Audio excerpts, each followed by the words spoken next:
السلام علیکم ورحمۃ اللہ وبرکاتہ۔ اعوذ باللہ من الشیطان الرجیم، بسم اللہ الرحمن الرحیم۔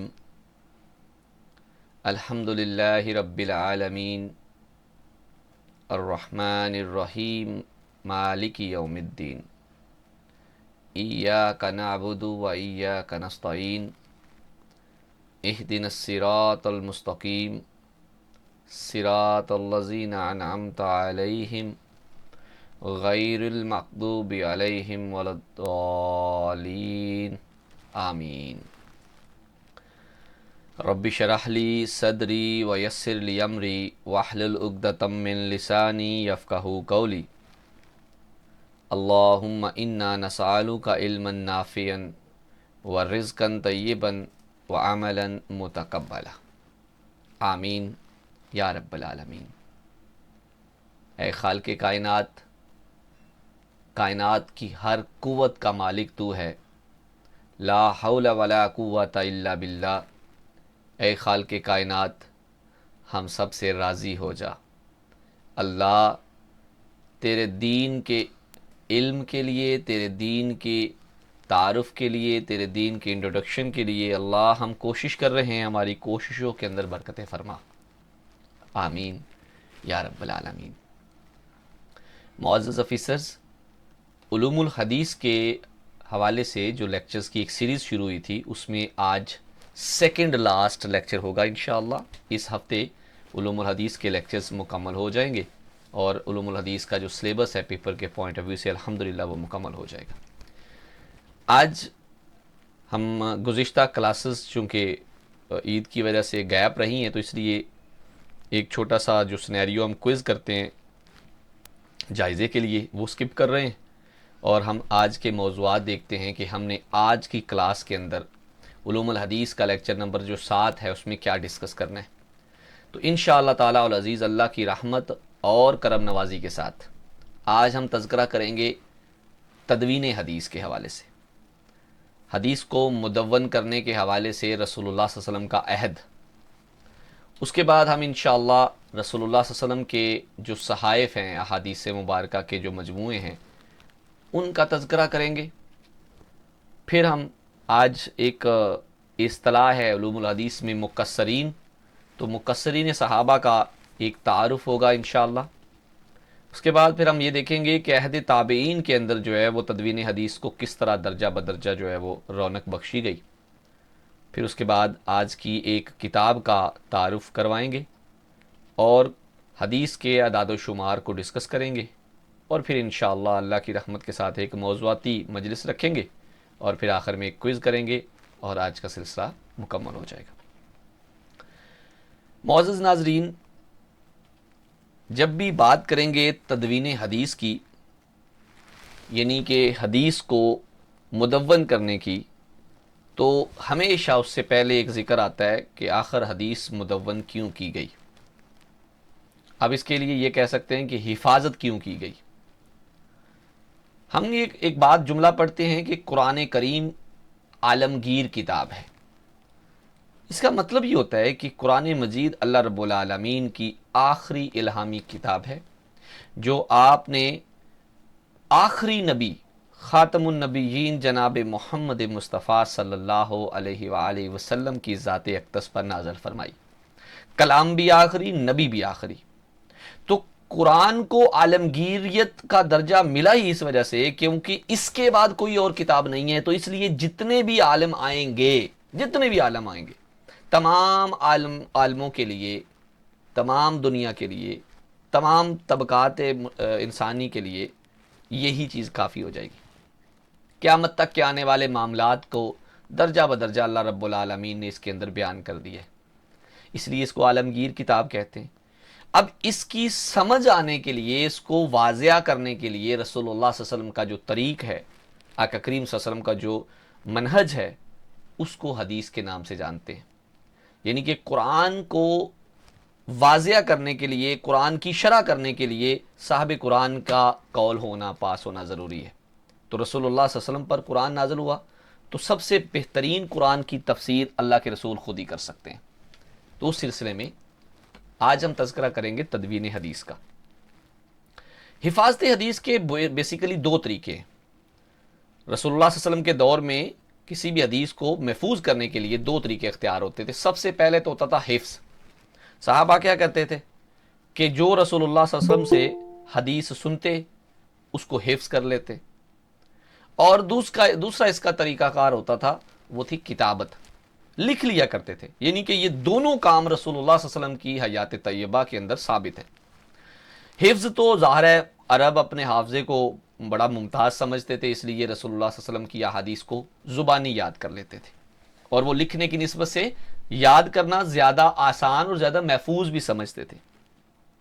تو اگر اسلام کے ابتدائی ایام کے حوالے سے دیکھا جائے تو اس میں جو پڑھے لکھے لوگ تھے وہ بہت کم تھے۔ یہاں تک کہ طبقات ابن سعد کے اندر صرف 9 آدمیوں کا ذکر ہے، جبکہ اگر فتوح البلدان کا تذکرہ کیا جائے تو انہوں نے مکہ کے اندر جو بعثت نبوی کے وقت کا تذکرہ کرتے تو تقریباً 16 یا 17 سے زیادہ لوگ جو ہیں ان کے بارے میں کہا گیا کہ 16 سے 17 سے زائد لوگ پڑھے لکھے نہیں ہوتے، مطلب 16-17 کی تعداد بتائیے۔ ڈاکٹر خالد علوی صاحب نے اپنی کتاب حفاظت حدیث میں اس کا تفصیلی تذکرہ جو ہے وہ کیا ہے۔ تو بیسیکلی رسول اللہ صلی اللہ علیہ وسلم کے دور میں حدیث محفوظ کر لی جاتی تھی حفظ کی صورت میں یا پھر اس کو لکھ کر۔ اب آپ غور کریں نا، تو نبی صلی اللہ علیہ وسلم جب مدینہ منورہ میں آئے نا تو آقا کریم صلی اللہ علیہ وسلم نے سب سے جو پہلے وہاں پہ کام کیا وہ تھا مسجد نبوی کی تعمیر۔ اب مسجد نبوی کے اندر اس کی عمارت کے ایک حصے میں ایک سائبان اور ایک چبوترا بنایا گیا تھا جو اسلام کی سب سے پہلی درسگاہ مانی جاتی، جس کو کیا بولتے ہیں؟ صفہ۔ تو وہ جو اہل صفہ تھے جو وہاں پہ اللہ کے رسول کے پاس جو ہے وہ اس چبوترے پہ رہا کرتے تھے، ان کا کام یہ ہوتا تھا کہ وہ حفظ کرتے تھے حدیث کو، اور پھر کچھ لوگ لکھ بھی لیا کرتے تھے۔ نبی صلی اللہ علیہ وسلم نے ایک صحابیہ تھی حضرت شفا بنت عبداللہ، ان کو یہ فرمایا تھا نا کہ حضرت حفصہ کو لکھنا سکھائیں۔ دیکھیے یہاں پہ رسول اللہ صلی اللہ علیہ وسلم کی ذات اقدس کے بارے میں بھی یہی کہا جاتا ہے نا کہ اللہ کے رسول بھی پڑھنا لکھنا نہیں جانتے تھے۔ اس لفظ کی اصطلاح دیکھیے گا، ایک لفظ استعمال ہوتا ہے رسول اللہ صلی اللہ علیہ وسلم کے لیے، امی۔ امی اس کا مطلب کیا ہوتا ہے؟ جو پڑھنا اور لکھنا نہ جانتا ہو۔ اب اس لفظ کی میں تھوڑی سی وضاحت کرنا چاہوں گا۔ یہ لفظ آقا کریم صلی اللہ علیہ وسلم کی شان کے حوالے سے بعض اوقات نازیبا ایک روح اختیار کر لیتا ہے، رخ، یعنی کہ یہ کہا جانا کہ رسول اللہ صلی اللہ علیہ وسلم کو پڑھنا لکھنا نہیں آتا، یہ ایک عجیب صورتحال بن جاتی ہے۔ یہاں تک کہ بہت سارے جو علماء ہیں انہوں نے اس پہ بیان کیا تو ان کے اوپر جو نا ایک کہہ لیں کہ ٹیگ لگ گیا کہ انہوں نے رسول اللہ صلی اللہ علیہ وسلم کی شان میں گستاخی کی ہے۔ اچھا میں اس کی وضاحت کرتا چلوں۔ یہ رسول اللہ صلی اللہ علیہ وسلم کو امی کہا جاتا ہے تو آپ اس کو عام لفظوں میں لینا تو اس کا مطلب یہ سمجھ سکتے ہیں جی جو پڑھنا لکھنا نہیں جانتا یا جو پڑھا لکھا نہیں ہے۔ معاذ اللہ ان پڑھ کی اصطلاح ہم استعمال نہیں کرتے ادبن، لیکن غور کیجئے گا رسول اللہ صلی اللہ علیہ وسلم کی یہ صفت ہے، یہ خصوصیت ہے کہ ایک نبی، ایک شخصیت جس کو نہ تو لکھنا آتا ہے نہ پڑھنا آتا ہے، اس کے باوجود بھی وہ کائنات کی سب سے پڑھی لکھی قوم عرب، جن کو اللہ رب العالمین نے حفظ کا اتنا بڑا مطلب کہہ لیں کہ معیار دیا ہے، تو اللہ کے رسول صلی اللہ علیہ وسلم جو پڑھنا لکھنا نہیں جانتے وہ ان پڑھے لکھوں کے بہت بڑے عالموں کے مقابلے میں ایسا بیان کر رہے ہیں جو اس کے مقابلے میں بھی کوئی نہیں آ سکتا۔ تو ایک لحاظ سے یہ جو امی کی اصطلاح ہے یہ رسول اللہ صلی اللہ علیہ وسلم کی خصوصیت ہے، خوبی ہے آقا کریم کی کہ آقا کریم دنیاوی طور پہ کچھ بھی نہیں پڑھے لیکن کائنات کا سب سے بڑا علم میرے رسول کے پاس ہے۔ تو بہرحال یہ اللہ کے نبی کے دور کے اندر آقا کریم کے اقوال، آپ کے افعال، آپ کے اعمال وہ سارے جو ہے وہ جمع کیے جانے لگ گئے تھے، لوگ پڑھنا لکھنا شروع کر رہے تھے۔ یہاں تک کہ جب اہل صفہ والوں کی بات کی جاتی ہے تو وہ دن رات وہیں پہ رہتے تھے تاکہ رسول اللہ صلی اللہ علیہ وسلم کی باتیں سنیں۔ تو کاتبین وحی جو ہے نا وہ اہل صفہ میں سے بھی کافی تھے، اللہ کے رسول پر وحی آتی اور وہ لکھ لیتے۔ کہا جاتا ہے رسول اللہ صلی اللہ علیہ وسلم کے دور میں مدینہ کے اندر جو کاتبین ہیں نا، کاتبین وحی، ان کی تعداد 40 تک پہنچ گئی تھی۔ ان میں خلفائے راشدین بھی ہیں، ان میں حضرت امیر معاویہ بھی ہیں، حضرت زید بن ثابت بھی ہیں، حضرت ابی بن کعب بھی ہیں، ٹھیک ہے۔ تو بہت سارے جید صحابہ جو ہیں وہ اس میں شامل ہیں۔ یہاں تک کہ رسول اللہ صلی اللہ علیہ وسلم نے مدینہ کے اندر جو ہے مردوں شماری بھی کروائی تھی صحیح بخاری کی اگر دیکھیں نا تو کتاب الامام امام کیا تھا کتاب ایک امام للناس، ہاں جی الامام للناس، لوگوں کے حوالے سے نا ایک باب باندھا گیا ہے کتاب کے مطلب صحیح بخاری میں، اس کے اندر یہ حدیث ایک باقاعدہ طور پہ بیان کی گئی ہے. اور یہ حدیث کیا ہے کہ رسول اللہ صلی اللہ علیہ وسلم نے لوگوں کا جب اندراج کرنا یا مرد و شماری کے بارے میں لوگوں کو کہا گیا تو اس اعتبار سے لوگوں نے ان تمام لوگوں کا نام درج کر دیا جو اسلام لائے تھے، یعنی کہ مسلمان ہونے والے لوگوں کا نام لکھ لیا جاتا تھا. تو اس حوالے سے خالد الوی صاحب بتاتے ہیں کہ تقریباً 1500 آدمیوں کا نام لکھا گیا تھا مردم شماری کی صورت میں. اچھا جی ایک سیکنڈ جی، ہمیں ایک کال سننی پڑے گی جی. کیا ہو گیا بھیا؟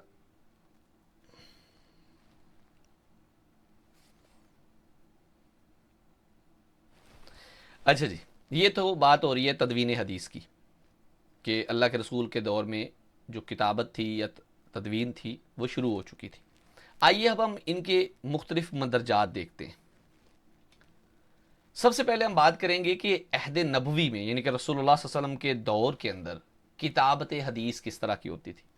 3 درجوں میں اس کو تقسیم کرتے ہیں. سب سے پہلے ایسی احادیث مبارکہ جن کو رسول اللہ صلی اللہ علیہ وسلم نے خود حکم دے کے قلم بند کروایا تھا. پھر ایک اور صورت یہ بھی نکلتی ہے کہ صحابہ نے قلم بند کیا، یہ وہ مطلب قلم بند کیا گیا مجموعہ ہے جو رسول اللہ صلی اللہ علیہ وسلم کی اجازت سے آپ کی مجلس میں بیٹھ کر لکھا گیا. ٹھیک ہے جی. اچھا تیسرا ایک درجہ آتا ہے کہ وہ ذخیرہ جن کو نبی صلی اللہ علیہ وسلم کی مجلس میں سنا گیا، یعنی کہ اس وقت نہیں لکھا گیا، اللہ کے نبی کے دور میں لکھا گیا، اس کے بعد لکھا گیا. تو یہ 3 طرح کے جو کتابت حدیث ہے وہ ہمارے سامنے شامل ہیں. اب ہم ان کو درجہ بدرجہ چیک کرتے ہیں کہ رسول اللہ صلی اللہ علیہ وسلم کے دور میں جو آقا کریم نے حکم دیا تھا، آپ کی کہہ لیں کہ اجازت سے لکھی گئی چیزیں تھیں، وہ کن کن درجوں کے اندر تقسیم ہوتی ہیں. اچھا جی، اب سب سے پہلے اس کے اندر ہم تذکرہ کریں گے کہ رسول اللہ صلی اللہ علیہ وسلم کی لکھوائی گئی احادیث جو ہیں وہ کون سی ہیں. اس میں سب سے پہلے جو تذکرہ کروں گا وہ ہے ایک صحیفہ ہے وائل بن حجر کا. غور کیجئے گا، ہم نے لاسٹ ٹائم پہ جب مجموعہ احادیث دیکھی تھی نا تو اس کے اندر ہم نے کہا تھا کہ ایک ہوتا ہے صحیفہ، تو صحیفہ کا مطلب ایک مجموعہ حدیث ہے. ٹھیک ہے جی. تو اس میں سب سے پہلے ہے صحیفہ وائل بن حجر کا. تو اس کے حوالے سے اگر میں ذکر کروں تو یاد رکھیے گا نبی صلی اللہ علیہ وسلم کے پاس جو ہے وہ آپ کی حاضری ہوئی تھی، یعنی کہ حضرت وائل کی. تو انہوں نے اس وقت رسول اللہ صلی اللہ علیہ وسلم سے مختلف احکام جو ہے وہ پوچھے تھے، جن میں نماز، روزہ، شراب اور سود وغیرہ کے احکام تھے. تو ان تمام احکامات کو آپ نے ایک صحیفے کے اندر جمع کیا تھا اور اسی صحیفے کو آپ کے نام سے منسوب کیا گیا ہے.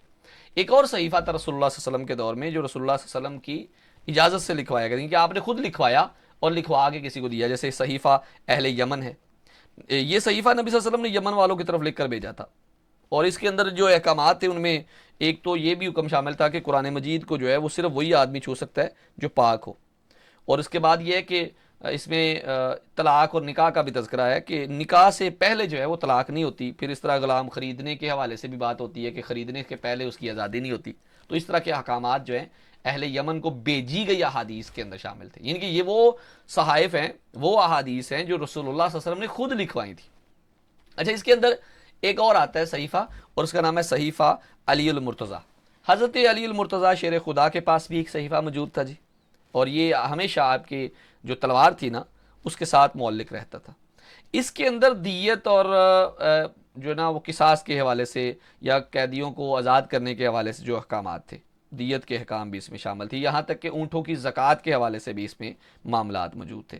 ٹھیک ہے. اور اس کے اندر اس کا ایک حدیث یہ بھی ملتی ہے، مجھے اس کا مفہوم یہ ہے کہ ایک مسلمان جو ہے وہ کافر کے بدلے میں قتل نہیں کیا جا سکتا، جیسے قصاص میں ہوتا ہے نا، تو اس کے حوالے سے کہا گیا کہ مسلمان جو ہے وہ کافر کے بدلے میں قتل نہیں ہوگا. اچھا ایک چوتھا جو نام ہے یہ بہت معروف ہے، اس کو بولتے ہیں کتاب الصدقہ. حضرت عبداللہ بن عمر رضی اللہ تعالی عنہ کا بیان ہے کہ رسول اللہ صلی اللہ علیہ وسلم نے اپنی زندگی کے آخری ایام میں جو مختلف علاقوں کے عامل تھے نا ان کو آقا کریم صلی اللہ علیہ وسلم نے کچھ احکام لکھوائے تھے. یہ جو کتاب الصدقہ ہے نا یہ اصل میں وہ احکامات کا مجموعہ ہے، لیکن اسے ان لوگوں کو ارسال کرنے سے پہلے رسول اللہ صلی اللہ علیہ وسلم کا وصال ہو گیا، اور آپ صلی اللہ علیہ وسلم کے وصال کے بعد حضرت ابو بکر صدیق رضی اللہ تعالیٰ عنہ نے یہ جو کتاب تھی یہ مختلف عاملوں کو بھیجی تھی. اس کے اندر جانوروں کی زکوٰۃ کے متعلق جو ہے مسائل تھے. یہ آپ کو سامنے میں نے 4 رکھے، اس کے علاوہ بھی بہت سارے ہیں. یہ 4 وہ جو ہے نا مجموعہ حدیث ہیں جو رسول اللہ صلی اللہ علیہ وسلم نے خود لکھوائے ہیں. ٹھیک ہے. اب ہم بات کریں گے ان مجموعہ حدیث کا جو رسول اللہ صلی اللہ علیہ وسلم کی مجلس کے اندر لکھی گئی. مطلب کوئی مدینہ میں مسجد نبوی میں بیٹھا ہے، تو مسجد نبوی میں جب بیٹھا ہوا تو وہاں پہ رسول اللہ صلی اللہ علیہ وسلم نے کوئی بات کی ہے تو آپ نے اجازت بھی دے دی ہے، تو وہاں پہ بھی لکھی گئی ہے. تو ایسی احادیث میں سب سے پہلا جو مجموعہ حدیث ہے اس کو نام دیا جاتا ہے صحیفہ جابر. حضرت جابر بن عبداللہ، یہ ان کا نام جو ہے وہ اس میں بھی آتا ہے مکثرین صحابہ میں بھی. تو حضرت جابر کے پاس ایک صحیفہ موجود تھا، اور امام مسلم کے مطابق اس کے اندر مناسک حج کا ذکر ملتا ہے. حضرت جابر بن عبداللہ رضی اللہ تعالیٰ عنہ نے نبی صلی اللہ علیہ وسلم کی ایک حدیث حاصل کرنے کے لیے نا ایک اونٹ خریدا، اس کے اوپر جناب اپنا ایک کجاوا کسا، اور تقریباً 1 مہینے کا سفر کر کے آپ شام پہنچ گئے. اور حضرت عبداللہ بن انیس جو ہے، حضرت عبداللہ بن انیس ہے یا غالباً حضرت عبداللہ بن انیس ہیں، ان کے گھر پہ پہنچے اور ان سے وہ ایک حدیث حاصل کی. اللہ اکبر، کتنی محبت کے ساتھ انہوں نے 1 مہینے کا سفر کیا صرف ایک حدیث کے حصول کے لیے. ہمیں تو ایک موبائل میں سارا کچھ مل جاتا ہے، لیکن اتنی ہمت نہیں ہے کہ ہم رسول اللہ صلی اللہ علیہ وسلم کے احکامات ہی پڑھ سکیں. اللہ اکبر. یہ حضرت جابر بن عبداللہ جو ہے نا، ان کا نام جو ہے مکثرین صحابہ میں آتا ہے، تو وہاں پہ بھی ان کا ایک بار تذکرہ کریں گے. اچھا، یہ وہ ہے جو مجلس نبوی میں لکھی گئی تھی. مطلب ایک صحیفہ میں نے یہ جو آپ کو بتائی ہے نا حضرت جابر کے حوالے سے، جو 1 مہینہ کا سفر کیا، وہ حدیث نہیں شامل اس میں. میں کہہ رہا ہوں کہ صحیفہ جابر سے مراد یہ وہ حدیثیں ہیں جو رسول اللہ صلی اللہ علیہ وسلم سے سن کے آپ نے لکھی تھی، اور اس میں مناسک حج کے حوالے سے تذکرہ ملتا ہے. ایک اور مجموعہ حدیث ہے جو رسول اللہ صلی اللہ علیہ وسلم کی اجازت سے لکھا گیا، اور وہ ہے حضرت سعد بن عبادہ. ان کے پاس بھی ایک صحیفہ تھا، اور غالباً یہ انہوں نے اسی وقت لکھا تھا جب اللہ کے رسول جو ہے وہ بات کیا کرتے تھے اور آپ مجلس میں لکھ لیا کرتے تھے. تو یہ جو صحیفہ ہے نا حضرت سعد بن عبادہ کا، یہ آپ کے جو بیٹے تھے نا، مطلب حضرت سعد کے جو بیٹے تھے، وہ اس صحیفے سے حدیثیں جو ہے نا روایت کیا کرتے تھے. اس کے بعد جی ایک اور صحیفہ ہے جس کو نام دیا جاتا ہے سمرہ بن جندب. حضرت سمرہ کے نام سے یہ صحیفہ موجود ہے. یہ بھی رسول اللہ صلی اللہ علیہ وسلم کی مجلس کے اندر لکھا گیا تھا. اچھا، ایک بہت معروف جو ہے اس کے اندر حدیث کا مجموعہ ہے، اس کو بولتے ہیں صحیفۃ الصادقہ. ٹھیک ہے، صحیفۃ الصادقہ. یہ حضرت عبداللہ بن عمر بن عاص رضی اللہ تعالی عنہما، حضرت عبداللہ بن عمر نے یہ صحیفہ جو ہے نا لکھا ہے. اب یہ لکھا سے کیا مراد ہے، یہاں پہ یہ بات یاد رکھیے گا. حضرت عبداللہ بن عمر اتنے مطلب حدیث کے لیے اتنے کین ہیں، اتنا شوق تھا ان کو، کہ حضرت ابو ہریرہ رضی اللہ تعالی عنہ، جن کو حدیث کے اندر امام مانا جاتا ہے، آپ کہا کرتے تھے کہ میں اور عبداللہ بن عمر، ہم دونوں میں سے میرے سے زیادہ حدیثیں جو ہیں وہ اس کو عبداللہ بن عمر کو یاد تھی، عبداللہ بن عمر کو. ٹھیک ہے، لیکن دونوں میں فرق یہ تھا کہ میں یاد کرتا تھا اور وہ لکھ لیتے تھے. مطلب حضرت عبداللہ جو ابو ہریرہ ہے نا، احادیث مبارکہ جب روایت کرنے کا نام آتا ہے تو سب سے پہلے حضرت ابو ہریرہ کا نام آتا ہے. تو انہوں نے کہا کہ انہوں نے لکھی میرے سے زیادہ ہیں، یاد تھی نا مطلب میرے سے بھی زیادہ، لیکن انہوں نے روایت کم کی ہے، اس لیے ان کا نام مکثرین صحابہ میں نہیں گنا جاتا. بہرحال حضرت عبداللہ بن عمر جو ہے نا، نبی صلی اللہ علیہ وسلم کے احادیث سنتے اور لکھ لیا کرتے تھے. اسی صحیفہ کو صحیفہ عبداللہ بن عمر بھی کہتے ہیں، اور اسی کو صحیفۃ الصادقہ بھی کہتے ہیں. ٹھیک ہے، اور اسی صحیفے کے حوالے سے یہ معروف ہے کہ حضرت عبداللہ بن عمر جو ہیں وہ لکھ لیتے تھے، تو صحابہ آپ کو منع کرتے کہ یار عبداللہ نہ کیا کرو، رسول اللہ صلی اللہ علیہ وسلم کا موڈ جو ہے وہ کسی وقت کوئی ہو سکتا ہے، کسی وقت کوئی ہو سکتا ہے. تو اللہ کے رسول نے کہا تھا کہ عبداللہ بن عمر کو منع نہ کرو، میں جو بھی بولتا ہوں وہ اللہ کی طرف سے آتا ہے نا، تو اس لیے اس کو لکھنے دو. تو یہ جو صحیفہ ہے نا، یہ آج بھی مسند احمد کے اندر معروف ہے، محفوظ ہے بالکل. مسند احمد جو ہے اس کے اندر جو احادیث ہے نا، اس کے اندر پوری کی پوری جو کتاب الصادقہ ہے نا، صحیفۃ الصادقہ، وہ موجود ہے. کہتے ہیں تقریباً اس میں کوئی 1000 کے قریب جو ہے احادیث موجود ہیں. صحیفۃ الصادقہ عبداللہ بن عمر سے منسوب ہے. اچھا، اس کے بعد حضرت ابو شاہ یمنی کے حوالے سے بھی آپ نے سنا ہوا ہے کہ خطبہ حجۃ الوداع جب ہوا نا، تو اس وقت یہ حضرت ابو شاہ یمنی نے رسول اللہ صلی اللہ علیہ وسلم درخواست کی تھی کہ مجھے احکامات لکھوا دیں. تو رسول اللہ صلی اللہ علیہ وسلم نے کہا تھا کہ ابو شاہ یمنی کے حوالے سے ابو شاہ کو لکھ دیں. تو اس حوالے سے یہ بھی ایک مجموعہ حدیث کے اندر شامل ہوتا ہے. اچھا، یہ تو تھے مجموعہ احادیث جو رسول اللہ صلی اللہ علیہ وسلم کی اجازت سے لکھے گئے یا آپ کے مجلس میں لکھے گئے یا آپ نے خود لکھوائے. اب ہم اس کے اندر ایک تذکرہ کرتے ہیں کہ اصطلاح ہمارے سامنے آئی ہے، وہ ہے مکثرین صحابہ. اچھا جی، صحابہ کے نا مختلف درجات بنا کے نا حدیث کے حوالے سے، اس میں ایک حدیث کو روایت کرنے کے حوالے سے بھی اصطلاح استعمال ہوتی ہے. اس میں پہلا تو ہے مقصرین، اس کے بعد ہے متوسطین. ٹھیک ہے، تو یہ اس کے بعد بھی ہے. تو ہم یہاں پہ جو لفظ استعمال کریں گے وہ مقصرین کا کثرت کے ساتھ. تو کثرت جو ہے ویسے تو اس کا مطلب بہت زیادہ، لیکن کثرت کی جو علمی نقطہ ہم لیں گے نا علم حدیث کے حوالے سے، وہ ہے 1000. جس صحابی نے 1000 سے زیادہ حدیثیں 1000 سے زیادہ حدیثیں روایت کی ہوں، اس کا نام مقصرین صحابہ میں آتا ہے. ٹھیک ہے، یہاں پہ ایک شرط یاد رکھیے گا، یہاں پہ شرط ہے کہ حدیث رسول اللہ صلی اللہ علیہ وسلم کی حدیث جو ہے صحابہ کو تو سارے صحابہ کو یاد تھی، لیکن ان میں سے کس نے آگے روایت کی ہیں وہ ہے مقصرین صحابہ. تو مقصرین صحابہ میں عام طور پہ 7 نام لیے جاتے ہیں جی. ایک کتاب ہے تحسین مصطلح الحدیث جو آپ پڑھ رہے ہیں، اس میں انہوں نے غالباً 6 شامل کیے ہیں، لیکن یہ معروف ہیں کہ 7 لوگ ایسے ہیں، 7 صحابہ ایسے جن کی جو احادیث ہے، روایت کردہ احادیث، وہ 1000 سے زائد ہے. ان میں سب سے پہلے نام آتا ہے امام جو ہے وہ حدیث کے امیر المومنین فی الحدیث، ان کا نام ہے حضرت ابو ہریرہ. یہ جو حضرت ابو ہریرہ ہے نا، ان کا اصل نام عبد الرحمن ابن صخر ہے. یہ دوس قبیلے سے تعلق رکھتے ہیں، اور جب انہوں نے اسلام قبول نہیں کیا تھا نا تو ان کا پہلا نام عبد الشمس تھا. تو بعد میں رسول اللہ صلی اللہ علیہ وسلم نے ان کا نام عبد الرحمن رکھا تھا. اور آپ اپنے نام کی نسبت سے زیادہ جو ہے وہ اپنی کنیت سے معروف ہیں، یعنی کہ ابو ہریرہ. 7 ہجری کو جب غزوہ خیبر ہوا نا، تو غزوہ خیبر کے موقع پر حضرت ابو ہریرہ جو ہے وہ ایمان لائے تھے، اسلام قبول کیا تھا انہوں نے. تو مقصرین صحابہ میں سب سے پہلا نام ان کا آتا ہے. 5374 احادیث ان سے مروی ہے. سب سے زیادہ احادیث آپ ہی سے روایت کی جاتی ہے. حالانکہ آپ نے عبداللہ بن عمر کے بارے میں کہا تھا کہ وہ ان کو میرے سے زیادہ حدیثیں یاد ہیں، فرق صرف یہ تھا کہ میں زبانی یاد کرتا ہوں اور وہ لکھ لیتا ہے. اب یہاں پہ میں کہہ رہا ہوں کہ حضرت ابو ہریرہ خود کہہ رہے ہیں کہ میرے سے زیادہ یاد حضرت عبداللہ بن عمر کو ہیں، لیکن اصل میں یہاں پہ جو مقصرین کی اصطلاح ہے یہ وہ تعداد ہے جو روایت کی گئی ہے، جو صحابہ نے آگے سنائی ہوئی ہیں. تو اس حوالے سے سب سے زیادہ حدیث روایت کی ہیں حضرت ابو ہریرہ نے، جن کا نام عبد الرحمن ابن صخر ہے. دوسرے نمبر پہ آتے ہیں حضرت عمر فاروق کے بیٹے حضرت عبداللہ بن عمر رضی اللہ تعالی عنہ. اچھا جی، حضرت عبداللہ بن عمر نے 11 سال کی عمر میں اسلام قبول کیا تھا. بدر اور احد کی جو جنگ تھی نا، کہتے ہیں کہ اس میں آپ شامل نہیں ہوئے کم عمری کی وجہ سے. تو جنگ خندق کے اندر آپ کو اجازت ملی. تو پہلا غزوہ آپ نے 15 سال کی عمر میں غزوہ خندق جو ہے وہ لڑا تھا. اور آپ سے جو روایات ہیں ان کی تعداد ہے 2630 احادیث کے ساتھ عبداللہ بن عمر رضی اللہ تعالی عنہما یہ دوسرے نمبر پر آتے ہیں مقصرین صحابہ میں. تیسرا نام ہے حضرت انس بن مالک رضی اللہ تعالی عنہ. حضرت انس بن مالک جو ہے نا، یہ رسول اللہ صلی اللہ علیہ وسلم کے غلام بھی رہے ہیں، آزاد کردہ غلام تھے، آقا کریم کے خادم تھے.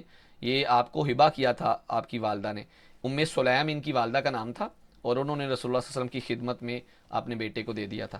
تو نبی صلی اللہ علیہ وسلم کی خدمت میں تقریباً 10 سال انہوں نے گزارے تھے، اور پھر فن کتابت سے بھی واقف تھے. تو نبی صلی اللہ علیہ وسلم کی جو حدیث ہے یہ سن کے نہ صرف لکھ لیتے تھے بلکہ اس کو اصلاح کے لیے نبی صلی اللہ علیہ وسلم کی خدمت میں بھی پیش کرتے تھے.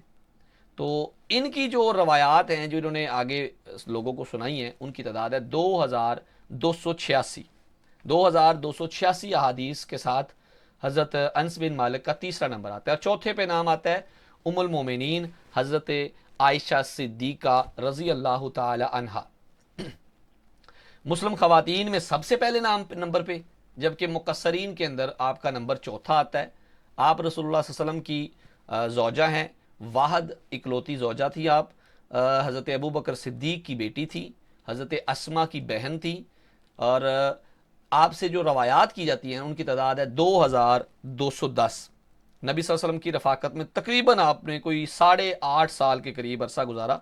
اور ام المومنین میں یا امہات المومنین میں اگر کسی کے بارے میں قرآن نازل ہوا ہے، اور قرآن کی اتنی بڑی آیتیں کہ اللہ تعالیٰ نے خود گواہی کے طور پہ نازل کر دی، سورہ نور کی 10 آیات حضرت عائشہ صدیقہ کی برات میں نازل ہوئی تھی. اور آپ امہات المومنین میں سب سے پہلے نمبر پر آتی ہیں احادیث روایت کرنے میں. 4 ہو گئے جی.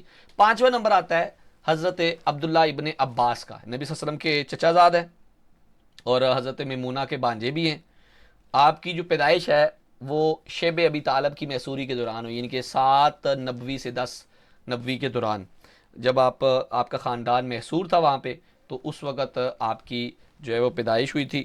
آپ کو ترجمان القرآن بھی کہا جاتا ہے, آپ کو بحر اور حبر کے نام سے بھی آپ کو جانا جاتا ہے. آپ ہی کے بارے میں رسول اللہ صلی اللہ علیہ وسلم نے دعا کی تھی کہ اے اللہ اسے دینی بصیرت عطا فرما. تو ابن عباس جب فوت ہوئے تھے نا, تو کہا جاتا ہے ان کے پاس ایک اونٹ کے بوجھ جتنی کتابیں تھیں حدیث کی. آپ کے ایک غلام تھے جن کا نام ابو رافع تھا, اور آپ نے اس غلام کو نبی صلی اللہ علیہ وسلم کی خدمت میں بطور تحفہ بھی پیش کر دیا تھا, تو نبی صلی اللہ علیہ وسلم نے انہیں فوراً آزاد کر دیا تھا.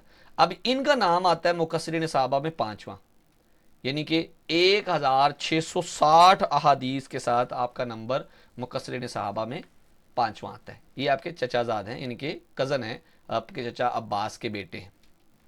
6 نمبر پہ جی نام آتا ہے حضرت جابر بن عبداللہ کا, جن کا ابھی ہم تذکرہ کر رہے تھے کہ جنہوں نے ایک حدیث کے لیے ملک شام کا سفر کیا تھا, تقریباً 1 ماہ کا سفر کیا تھا صرف ایک حدیث حاصل کرنے کے لیے. اللہ اکبر. تو ان کا نام جو ہے مکثرین صحابہ میں 6 نمبر پر آتا ہے, اور ان سے جو روایات ہیں ان کی تعداد ہے تقریباً 1540. 1540 احادیث آپ سے مروی ہیں.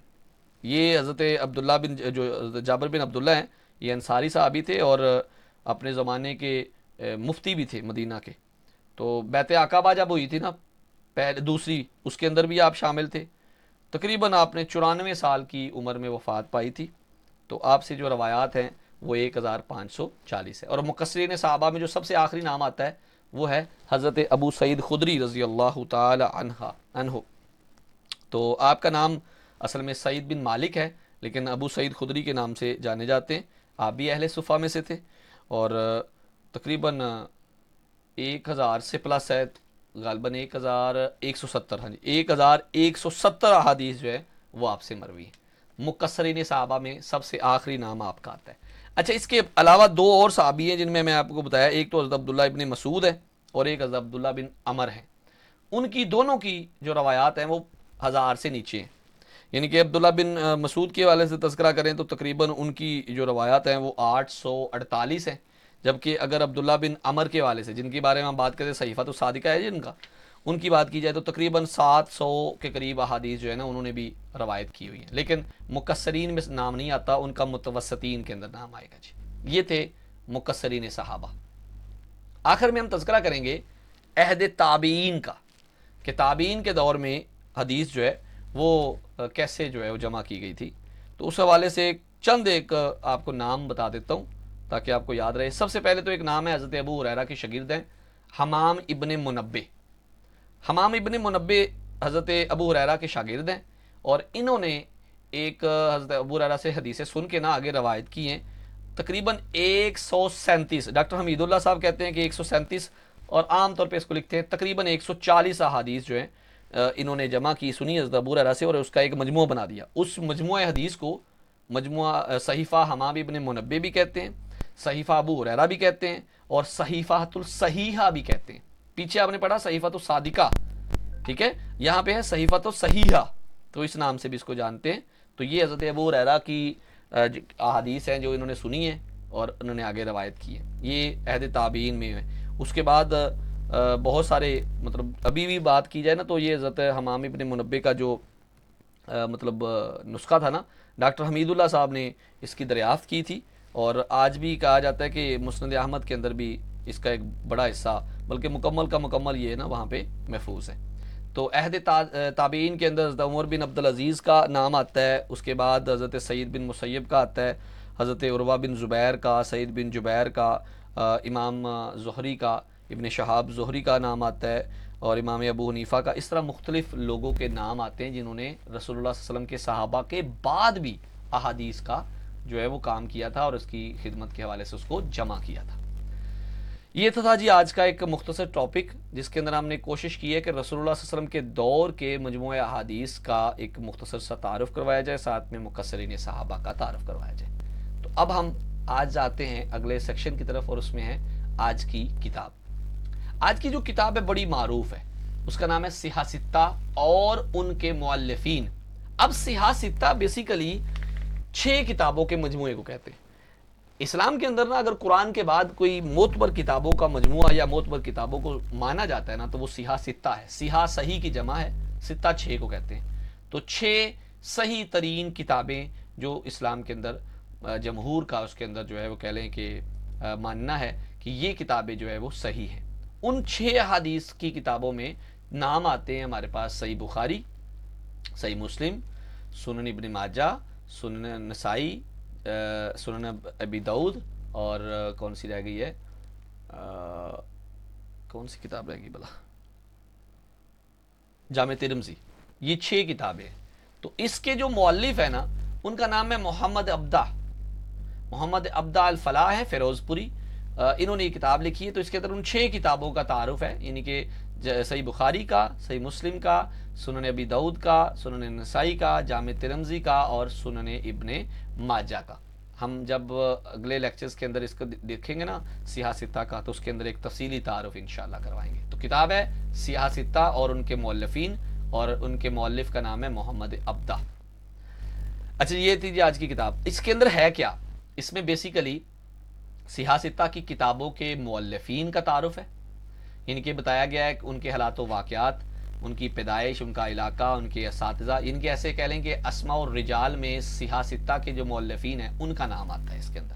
پھر اس کے ساتھ ساتھ صحیح بخاری, صحیح مسلم اور دیگر صحاح کے بارے میں اس کے اندر معلومات ہے کہ اس کے اندر کتنی احادیث ہیں, یہ کتنے عرصے میں لکھی گئی, اس کو لکھتے وقت طریقہ کار کیا اختیار کیا گیا تھا, اس کو کس نے قبول کیا ہے, اس کی شرح کون سی لکھی گئی ہے.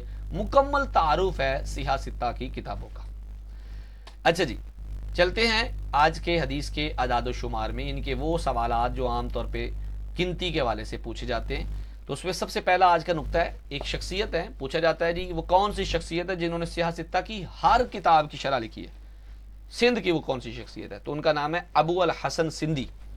ابو الحسن جو ہے یہ ایسی شخصیت ہے, ایسے مفسر ہیں, ایسے شارح ہیں کہ انہوں نے صحاح ستہ کی تمام کتابوں کی شرح لکھی ہے جی. نیکسٹ پوائنٹ ہے مسند احمد کے حوالے سے. مسند احمد کا پورا نام جو ہے مسند احمد بن حنبل ہے, اور اس کے اندر جو احادیث ہیں ٹوٹل ان کی تعداد ہے تقریباً 30,000 احادیث کا مجموعہ ہے. یہ وہی کتاب ہے جس کے بارے میں ہم بات کر رہے تھے کہ پوری کی پوری جو صحیفۃ صحیحہ ہے اور صحیفۃ صادقہ ہے وہ اس کے اندر محفوظ ہے. امام شافی نے امام مالک کی موطا کو کتاب اللہ کے بعد صحیح ترین قرار دیا. اب دیکھیں جی زیادہ جو جمہور کا قول ہے وہ یہ ہے کہ صحاح ستہ مطلب جو صحیح بخاری ہے وہ قرآن کے بعد سب سے معتبر اور صحیح ترین کتاب ہے, جبکہ امام شافی نے اس کتاب کو نام دیے جو ان کے دور میں موجود تھی, امام مالک کی موطا امام مالک. موطا امام مالک اس کے بارے میں ہم تذکرہ کریں گے. موطا امام مالک کی لکھی گئی کتاب ہے, مطلب ان کے احادیث کی روایت کردہ احادیث ہیں اس میں, ٹھیک ہے. لیکن یہ ہے کہ ان کے بارے میں کہا جاتا ہے کیونکہ یہ امام مالک کے اقوال ہیں اور اس کے بعد ان کو جمع کیا گیا, امام مالک کی خود کی تصنیف نہیں. حالانکہ ایسا نہیں ہے, امام مالک نے اس کو خود لکھا ہے, باقاعدہ لکھ کے لوگوں کے سامنے پیش بھی کیا ہے. اور موطا کے بارے میں ایک بہت خوبصورت بات ہے کہ امام مالک نے کہا کہ امام مالک کو کسی نے کہا نا کہ بہت سارے لوگ موطا لکھ رہے ہیں, پھر آپ کا انفرادی کام کیا ہے اس میں. تو امام مالک کے بارے میں کہا جاتا ہے کہ انہوں نے ساری موطا کے نا صفحات پانی میں گرا دیے اور گرا کے یہ کہا کہ اللہ اگر تو اس میں خیر ہے تو باقی بچانا ورنہ اس کو ختم کر دینا. کہا جاتا ہے کہ موطا امام مالک کی جو صفحات ہے ان کو کچھ بھی نہیں ہوا تھا. اللہ اکبر. بہرحال جی امام شافی نے موطا امام مالک کو اللہ کی کتاب قرآن کے بعد صحیح ترین کتاب جو ہے وہ قرار دی ہے. اگلا پوائنٹ ہے جی امام ترمذی. یہ جامع ترمذی کے جو کہہ لیں مؤلف ہیں امام ترمذی, ان کے بارے میں کہا جاتا ہے کہ وہ امام بخاری کے خلیفہ ہیں. امام بخاری کے شاگرد بھی ہیں, ایک دوسرے سے ان کی روایات بھی ملتی ہیں, اور امام ترمذی کو امام بخاری کا خلیفہ کہا جاتا ہے. یہاں تک کہا جاتا ہے کہ امام بخاری نے 2 احادیث جو ہے ان کا سماع بھی کیا تھا امام ترمذی سے. اللہ اکبر, کتنی محبت ہوتی تھی محدثین کے درمیان. یہاں پہ تو ایک مولوی دوسری مولوی کی مسجد میں نہیں جاتا. اللہ اکبر.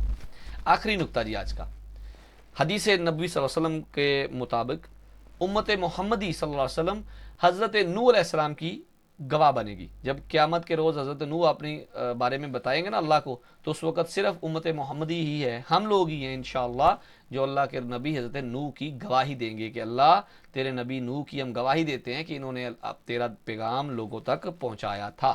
اس لیے امت محمدی کو حضرت نوح کا گواہ بھی مانا جاتا ہے. یہ تھے جی آج کے اعداد و شمار. چلتے ہیں آج کے آخری سیکشن میں, جہاں پہ ہم یہ دیکھیں گے کہ آج کے لیکچر کے حوالے سے پیپر میں کون کون سے سوالات پوچھے جا سکتے ہیں. اس کے لیے میں ون بائی ون آپ لوگوں کو دعوت دیتا ہوں, آپ اپنا مائک آن کریں گے اور اس کے بعد سوالوں کے جواب دیں گے. پھر اس میں یہ ہوگا کہ جب آپ کے یہ سوال کے ختم ہو جائیں گے تو اس کے بعد آپ آج کے لیکچر کے حوالے سے اگر کسی کی کوئری ہوگی, کسی کا کوئی جسٹیفائی کرنے کے لیے کوشچنز ہوگا, وہ آپ اس کے بعد شیئر کریں گے. چلیں سب سے پہلے سوال کے لیے میں دعوت دیتا ہوں اقصیٰ یاسمین کو. السلام علیکم بیٹے. وعلیکم السلام. اقصیٰ بیٹا یہ بتائیں کہ مکثرین صحابہ میں چوتھے اور پانچویں نمبر پر کن کا نام آتا ہے؟ چوتھے نمبر پر نام آتا ہے حضرت عائشہ رضی اللہ عنہا کا, اور پانچویں نمبر پہ آتا ہے حضرت عبداللہ بن عباس. ویری گڈ, ماشاء اللہ جی. اچھا جی, ایک اور سوال کا جواب آپ دیں گے بیٹے. یہ بتائیں کہ صحیفہ صادقہ کے مؤلف کون تصور کیے جاتے ہیں؟ صحیفہ صادقہ. صحیفہ صادقہ کے حضرت عبداللہ بن حضرت عبداللہ بن عمر. نہیں بیٹے, عبداللہ بن عمر نہیں. کیا نام حضرت بولے عبداللہ بیٹے؟ بن عمر. حضرت عبداللہ بن حضرت عبداللہ بن عمر. یہ حضرت عمر بن عاص کے بیٹے ہیں. عبداللہ بن عمر جو ہیں وہ عمر فاروق کے بیٹے ہیں. چلیں تھینک یو سو مچ بیٹے. اچھا, اس کے بعد محمد نذیر صاحب ہیں ہمارے ساتھ.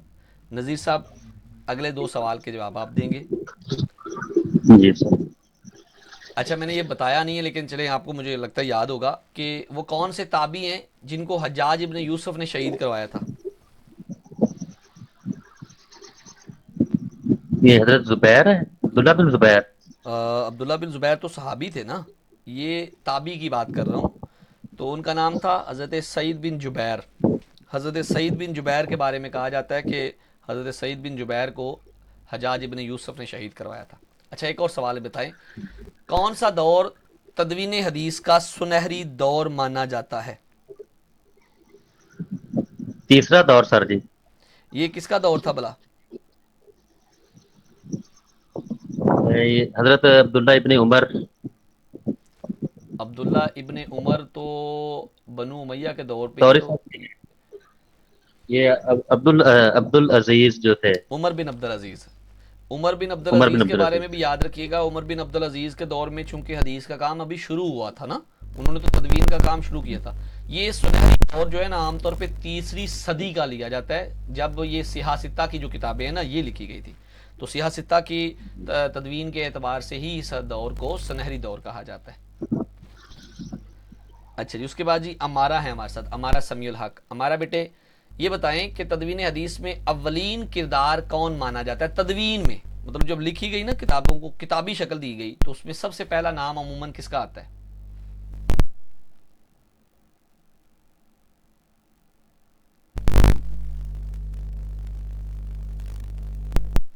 امارہ بیٹے آپ کو میری آواز آ رہی؟ صحیح بخاری موت. جی ہمارا بیٹے آپ کی نا نو سر آواز کٹ بریک رہی ہو ہے. رہی تھی. ٹھیک ہو گیا.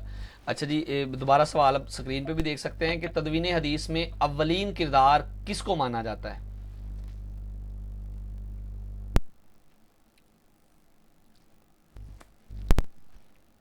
اوکے, ہمارا کے پاس نا یاد انٹرنیٹ کا کوئی ایشو ہے.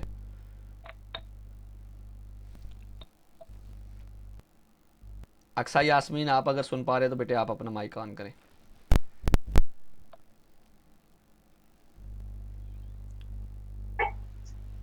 جی سر. اقصیٰ بیٹے یہ بتائیں تدوین حدیث میں اولین کردار کون ہے؟ تدوین حدیث میں حضرت عبداللہ بن عمر. چلیں اس میں ایک اور, میں جو اصل لکھی میں گئی نا ہے. ہوا یہ ہے کہ آخری جو ٹاپک تھا تابعین والا وہ میں مختصر کر گیا تھا, تو اس وجہ سے آپ کو یہ سوالات جو ہے نا نہیں آ رہے.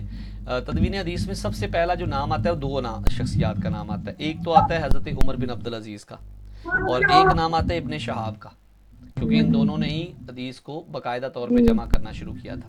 اچھا بیٹے یہ بتائیں حمام ابن منبع سے جو صحیفہ ہے وہ کون سا ہے؟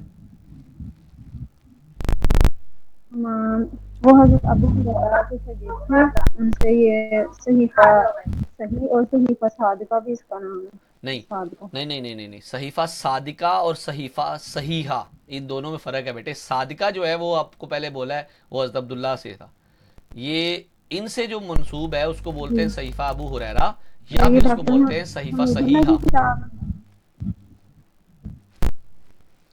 صحیفہ صحیح ہے۔ جی اچھا اکثر ایک اور سوال بیٹے، کتاب الصدقہ جو اللہ کے نبی کے دور میں لکھی گئی تھی اس کا موضوع کیا ہے؟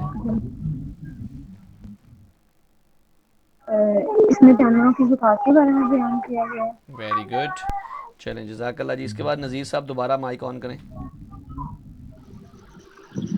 جی سر۔ تدوین حدیث کے کتنے طریقے ہیں؟ 3 طریقے سر جی، کون کون سے؟ حفظ ہے، کتابت ہے، ٹھیک ہے، اور ایک دوسرے کو تک پہنچانا جو پیغام جو وہ حدیث والا۔ ٹھیک ہو گیا۔ تیسرا؟ تیسرا پہلا سر جی حفظ ہے، دوسرا کتابت ہے، اور ویری گڈ۔ تیسرا جو ہے نا وہ عام ایک طور دوسرے پہ تک پہنچانا مطلب۔ عام طور پہ اس کے لیے ہم لفظ استعمال کرتے ہیں تعامل، کہ صحابہ جو ہیں جی وہ اس کو حفظ کر لیتے تھے اور اس کو یاد کرنے کے لیے اس کے اوپر عمل کرنا شروع کر دیتے تھے۔ چلیں ویری گڈ جی۔ اچھا یہ بتائیں کہ رسول اللہ صلی اللہ علیہ وسلم نے جب خطبہ دیا تھا حجۃ الوداع کا تو اس کے موقع پر کس کے لیے اللہ کے رسول نے احکام لکھوائے تھے؟ ابو شاہ یمنی رضی اللہ تعالیٰ عنہ۔ ویری گڈ ماشاء اللہ۔ اور حضرت ابو ہریرہ کا اصل نام کیا تھا؟ ان کا نام حضرت ابو ہریرہ کا نام تھا سخر، عبد الرحمن ابن سخر۔ عبد الرحمن ابن سخر۔ ٹھیک ہو گیا جی، چلیں تھینک یو۔ اکثر بیٹے آخری 2 سوالوں کے جواب آپ دیں گے۔ یہ بتائیں کہ صحیفہ علی جی المرتضیٰ سر۔ یعنی کہ جو حضرت علی المرتضیٰ کا صحیفہ تھا اس کا موضوع کیا تھا؟ حضرت علی کا ام، ہم نے بات کی تھی نا اس کے اندر دیت کے احکام سر موجود نہیں تھے، پتا۔ دیت کے، غلاموں کے آزاد کے۔ جی جی جی ٹھیک ہے آخری سوال بیٹے، یہ بتائیں سیاہ جی ستہ اور ان کے دیت کے مؤلفین، احکام اور سیاہ ستہ زکوٰۃ اور کے۔ ان کے مؤلفین، یہ کتاب کس کی ہے بیٹے؟ جی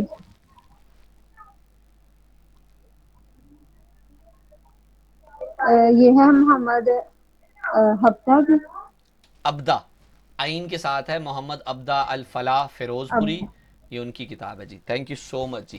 اللہ تعالیٰ آپ لوگوں سے راضی ہو ابدا اور اللہ کریم آپ کے معاملات میں آسانیاں فرمائے، آمین یا رب العالمین۔ آج کی کلاس میں کیونکہ تعداد بہت کم رہی ہے تو اس لیے زیادہ کوئی لمبی چوڑی بحث بھی نہیں ہو سکی۔ اچھا اب آج کے سوالوں کے حوالے سے نا، آج کے ٹاپک کے حوالے سے اگر آپ کے کچھ سوالات ہیں یا آپ نے لکھنے میں آپ کو کمی ہو گئی ہے یا کہیں پہ بھول گئے وہ آپ میرے سے پوچھ سکتے ہیں۔ Hand raise